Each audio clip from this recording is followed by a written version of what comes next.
special edition of the Unplugged podcast today, and we're going to speak to someone that might have unlocked the secret to every quiz show that's ever existed. If you could nominate a particular topic, you nominate the Saints, I think we'd be winning cars and overseas holidays and wads of cash and everything. But Sarah Glenister joins us fresh from victory on the ABC's Hard Quiz, where her topic of choice was the mighty Saints, something we can all relate to. Sarah, congratulations, and thank you very much for joining us. Thanks, Darren. Thanks, Nick. Darren, thanks for having me.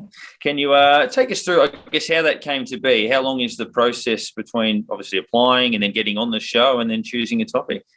Sure. So, like all of us in recent times in lockdown, your mind goes to funny places. And sitting watching an episode of Hard Quiz one night, I said to my partner, I said, I reckon I could give that a crack, and jumped on and had a look at all the categories that had been explored so far on Hard Quiz.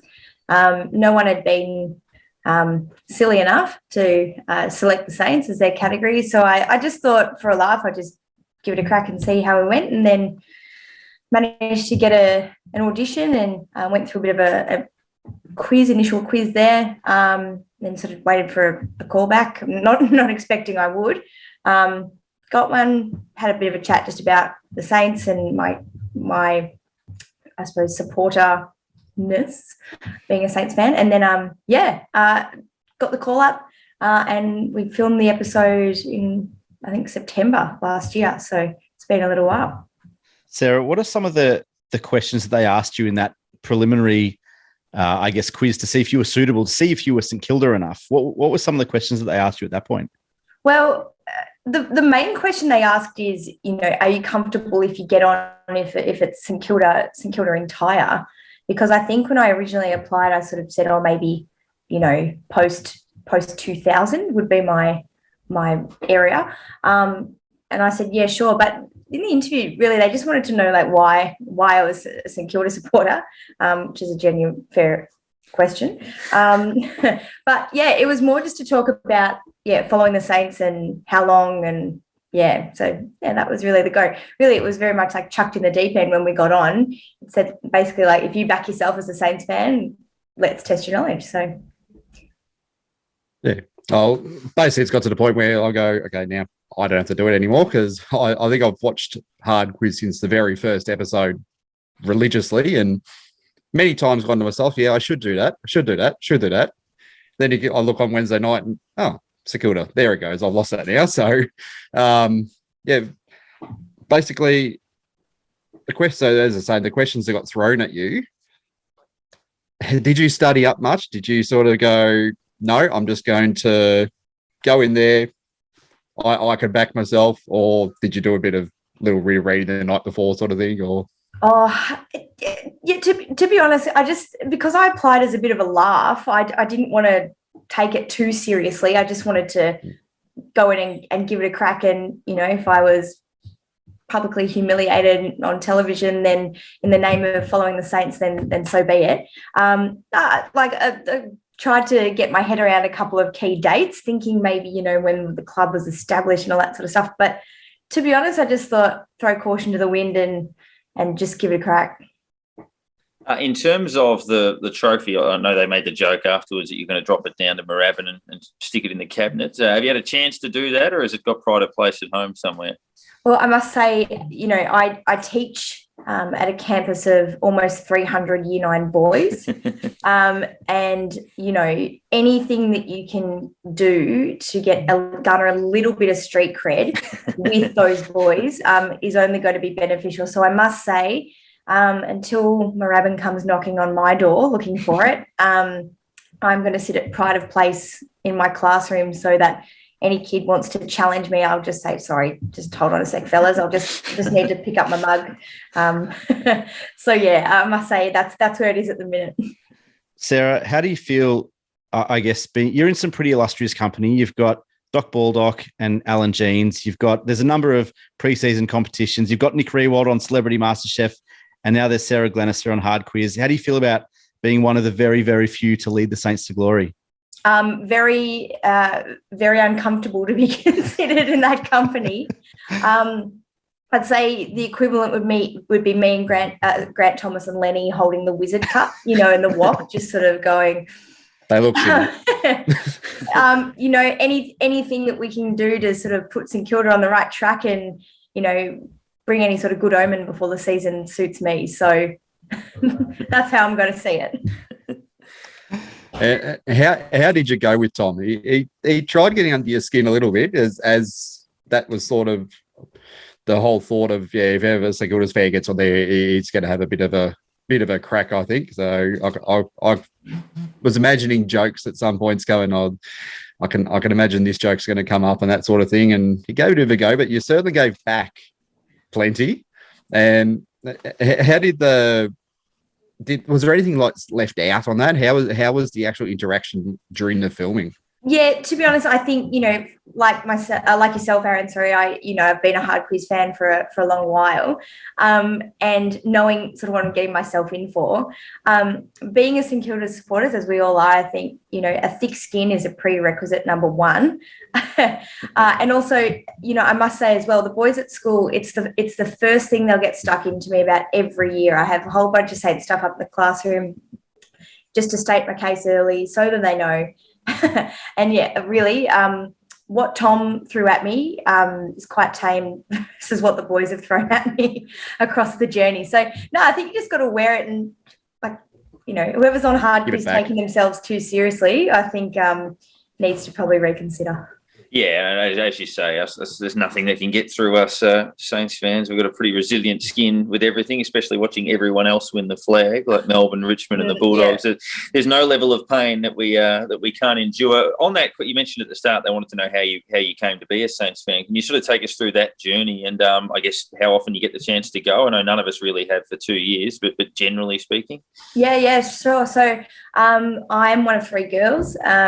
My older sister was poached first and was a Collingwood supporter.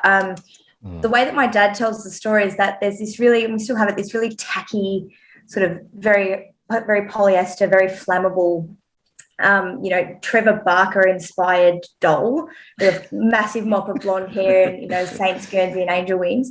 That went into my older sister's cradle, and she kicked it out, and it went into mine, and I fell asleep on it. So that my fate was sealed then.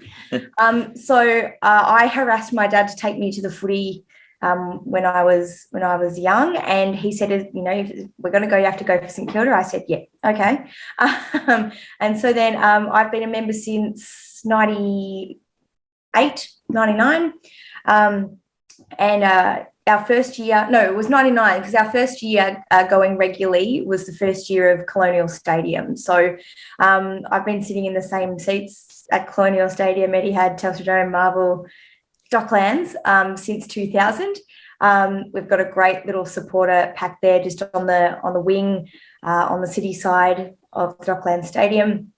And so, yeah, we really get around to every home game and, most away games in Melbourne. Can't get enough. The last couple of years have been pretty tricky, of course, for all of us with getting to the games and whatnot, but I'm in a lucky position in terms of my employment's been really stable. Being a teacher, I've been able to still contribute my membership to the club and offer my support that way, and, be able to sit on the couch with a couple of party pies and watch us from afar.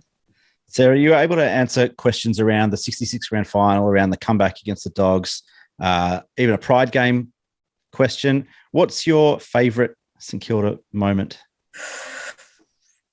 Oh, that's a really good question, Nick. To be honest, it's the moments where you can close your eyes and you can still see where you were sitting. So for me, it was probably the 09 prelim against the Dogs.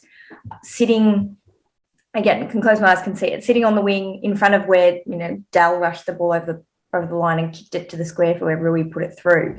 So probably that one. I think probably the closest euphoria to the ultimate victory. And just being excited for the week to come. But yeah, really, being a St Kilda supporter, those kind of successes are far and in between. But I really like any memory where we've had a really good win and, all the fans are up and about. is really, those are the best memories, I reckon. And has that inspired you for any more conquests? The Millionaire, or I don't know, the cheap version, the Chaser, whatever it is, or anything like that? Oh, I feel like my knowledge of, well, some aspects of St Kilda by no means sort of suggests that I'm a genius or an expert, but I feel like unless Hot Seat has a St Kilda section or an episode, then I don't know, I better just probably keep my mug and sail off into the sun. Yeah, I did ask because you did steal a few of the other questions, so you did pretty well there. So the general knowledge wasn't too bad.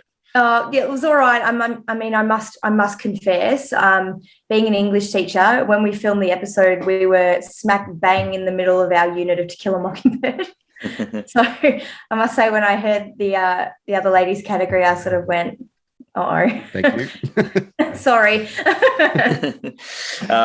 So this week's episode was actually Bob Murray, so trivia around the 66 grand final on our program as well. But small world, I think I was in a very similar position in that 09 prelim when Dell centred that ball. I remember being in that sort of pocket half-forward flank area as well. But I was fascinated by the question around the sealer in the comeback game against the Western Bulldogs, or the final goal, because technically, I mean, obviously Hickey put the Saints in front and then Billings kicked the sealer, and I'm like, I wonder what he actually means in terms of which way to go. But you got there in the end.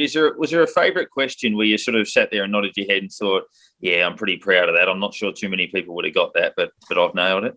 Yeah, Darren, it was probably that question, I think. I feel really vindicated in my football nerdiness because, it gets to a point, I feel, in the off season where, I just find myself itching to go back through, the replays and, some highlights and YouTube, et cetera.